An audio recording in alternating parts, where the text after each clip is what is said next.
ஆத்ம நமஸ்காரம். உலகக்ஷேம பிரகாசிகை. தலைப்பு குரு தத்துவம். துணை தலைப்பு பிரம்மாவும் சரஸ்வதியும். பிரம்மாவிற்கு 4 முகங்கள் உண்டு. முகம் அறிவாகிற உயிராகும். அந்த உயிர் ஆதி பொருளாய் மேலே இருக்கிறது. அதிலிருந்து மனம், சித்தம், புத்தி, அகங்காரம் என்னும் 4 முகங்கள் உண்டாகின்றன. ஒரு குழந்தைக்கு மனமும் சித்தமும் உண்டு. பிறகு புத்தியும் அகங்காரமும் உண்டாகின்றன. இதனாலாகும் பிரம்மா நான்முகன் என்று சொல்லப்படுகிறது.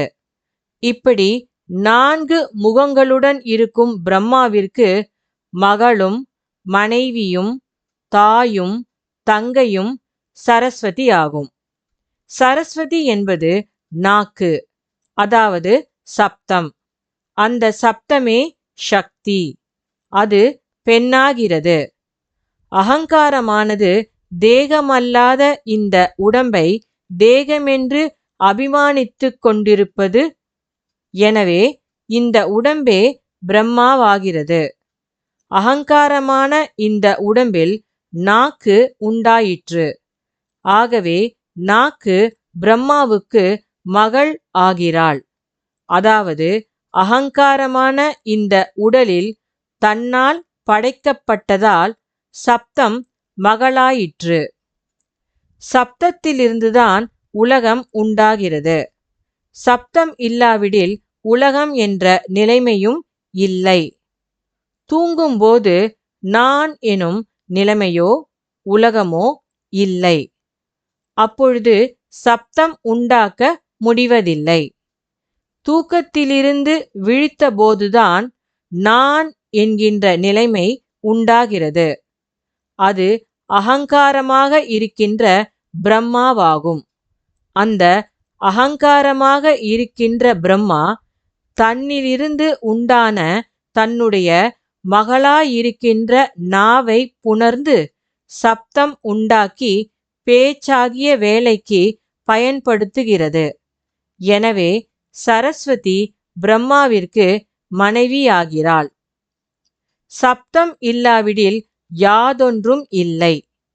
நான் என்கின்ற நிலைமையும் இல்லை. அதாவது தூங்கும்போது சப்தத்தை கேட்பதற்கோ உண்டாக்குவதற்கோ முடியாது. எப்பொழுது சப்தம் தட்டுகின்றதோ அப்பொழுது தூக்கம் கலைகிறது. அப்பொழுதுதான் அந்த சப்தத்திலிருந்து நான் என்கின்ற நிலைமையான அகங்காரம் உண்டாகிறது. எனவே சரஸ்வதி பிரம்மாவிற்கு தாயாகிறாள். சப்தத்திலிருந்து நான் முதலில் உண்டாகி அதன் பின்பு சப்தம் உண்டாகிறது. எனவே முதலில் நானும் அதன் பிறகு சப்தமாகிய பெண்ணும் உண்டாவதால் சரஸ்வதி பிரம்மாவிற்கு உடன் பிறந்த சகோதரி, அதாவது தங்கை ஆகிறாள். இதுதான் உண்மை. இந்த உண்மையை அனுபவத்தில் அல்லாமல் அறிய முடியாது. இப்படிப்பட்ட பிரம்மாவின் உற்பத்தி மகாவிஷ்ணுவின் நாபியிலிருந்துதான். ஆத்ம நமஸ்காரம்.